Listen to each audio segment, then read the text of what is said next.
Hi, fellow leaders, and welcome back to It's a Time to Lead.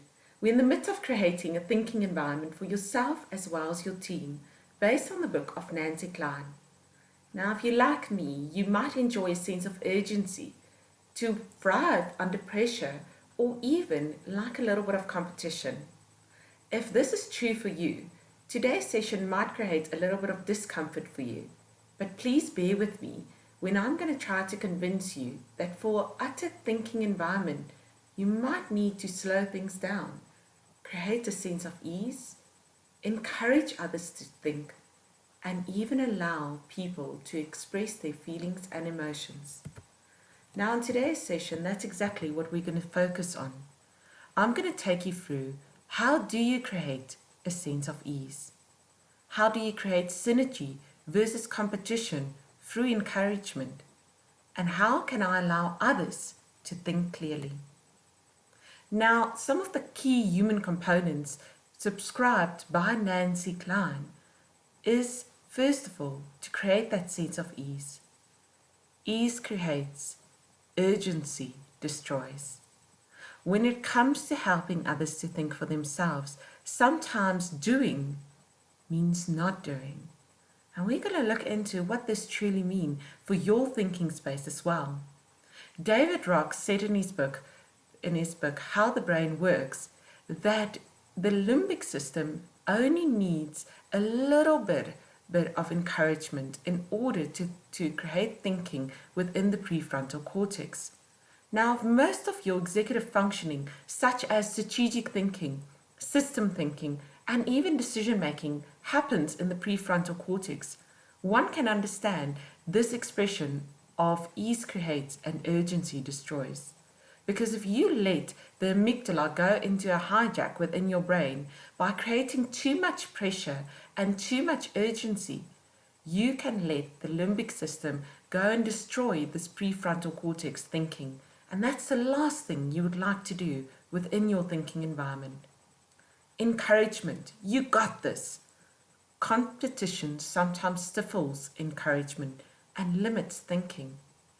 And then last but not least, expression of feelings and emotions. Thinking stops when we are upset, but if we express our feelings just enough, it will restart. Now, how do you create a sense of ease? Ease is the ability to be free from internal rush or even urgency. You can start doing this in your meetings or even your conversations by doing an exercise prescribed by David Rock called clearing the space. State what is top of your mind. Put an emotion to it and commit to being present in that meeting. You'll be amazed by how much things clutter your mind on a daily basis, and if you do this, you will clear up that limbic system and really let your prefrontal cortex be ready for your decision making. Remove all distractions from your meeting space. Yes, this includes a telephone that might be not on silent or even on vibration, and it might sometimes include your laptops as well. Klein teaches further that ease is an inside thing. You just need to slow down. You focus and you notice that you exist and that you are in this very moment, in this very room, and with this very person. You truly see them for who they are, and you let yourself let them be. You say how long they have, and you keep the boundary clear so you can fully be with them. Now, this might be the opposite, what you really want to create, but you will be amazed by the results if you just sit back, relax, and listen to what they have to say. The next point is encouragement versus competition, and a brilliant idea from Nancy Klein is to have a time talk. This will create synergy because it takes place within a structure.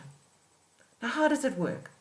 Let's say that you want to create a brilliant idea together, or that you are in an argument that you want both parties to be able to express their feelings as well as their argument, but you don't want any interruption with that expression.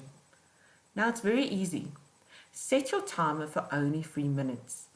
Give each person turns to allow both of them to have only 3 minutes each.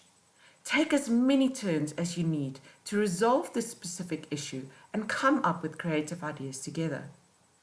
If you don't need all the time in one turn, you may save it up for your next turn. Stop talking the instant the timer goes off.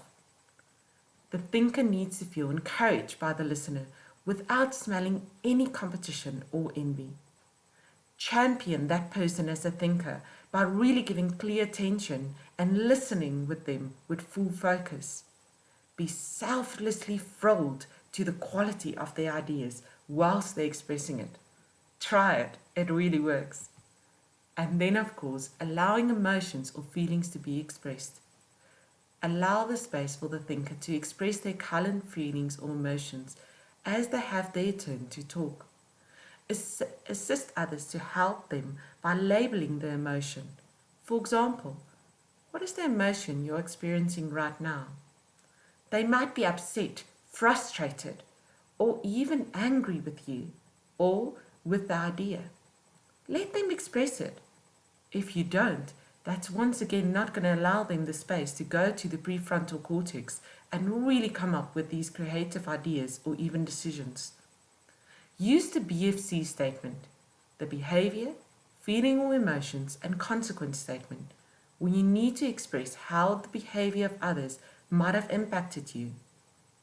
When you barged into my office, I felt confronted, and the consequence was that I couldn't think further on what I was doing. This really helps with difficult situations as well.